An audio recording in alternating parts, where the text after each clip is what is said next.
इस संसार में नाना प्रकार के देवी देवता हुए हैं। 33 करोड़ देवी देवताओं में किसकी पूजा करना श्रेष्ठ है? बड़े जीवनोपयोगी प्रश्न है।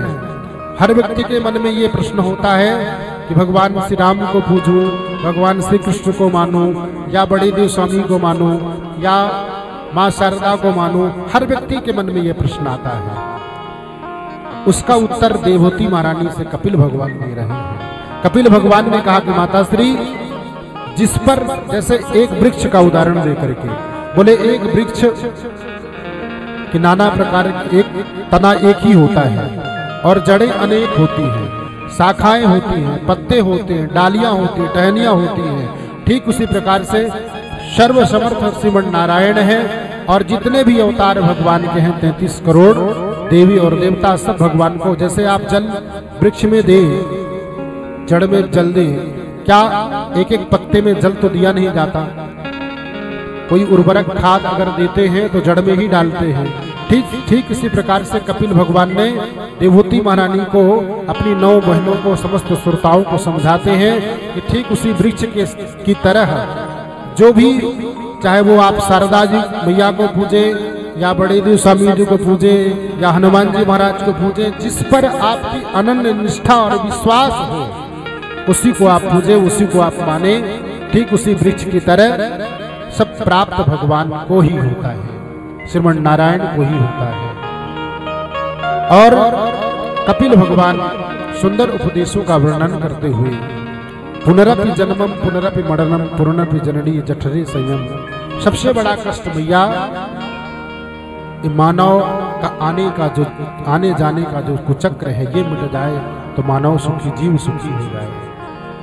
84 लाख योनियों में भटकता रहता है। जंतु का वर्णन करते हैं, गर्भ योनि का वर्णन करते हैं। उन्होंने कहा सबसे बड़ा दुख अगर है तो गर्भ में आने और जाने का जो चक्र है, सिर्फ यही है।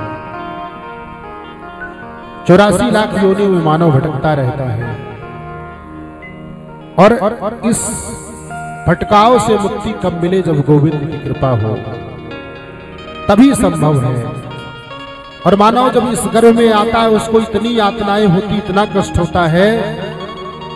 सबसे ज्यादा कष्ट उसे अगर होता है तो मातृ गर्भ में होता है इस जीव को, लेकिन ज्ञान नहीं होता।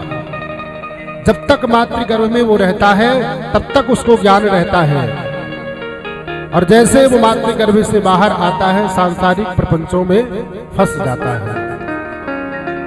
जब तक गर्भ में रहता है तब तक उसको याद रहता है, और इतना कष्ट भोगता है, इतनी यातनाएं भोगता है ये जीव मातृ गर्भ में। माँ थोड़ा सा ठंडी वस्तु को उसका सेवन कर ले तो इसे पीड़ा हो, माँ थोड़ी सी गर्म वस्तु का सेवन कर ले तो इसे पीड़ा हो।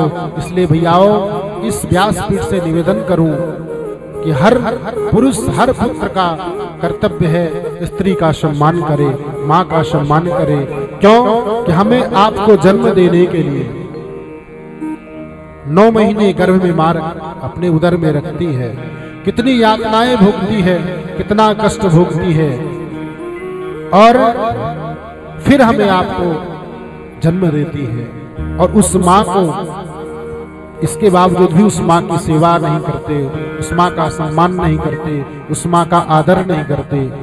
यही हमारी आपकी बड़ी भ्रांति है, बड़ी सबसे बड़ी भूल है।